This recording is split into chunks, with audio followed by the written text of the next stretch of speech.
Hello and welcome back to our channel. So today in this video we are going to show you how to chat on Janitor AI. So without wasting much of our time, let's dive into the video. So first and foremost, all you need to do is simply tap a web browser of your preference and type in the URL www.janitorai.com. Once you do this, you will end up in the official page where all you need to do is simply tap on the character you want to chat with.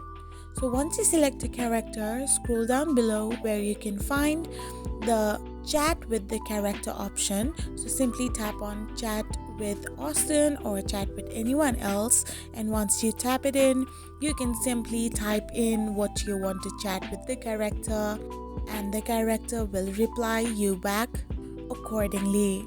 So in this way you can hold a two-way conversation between you and the character itself, and in this process you can simply chat with the character in the Janitor AI website.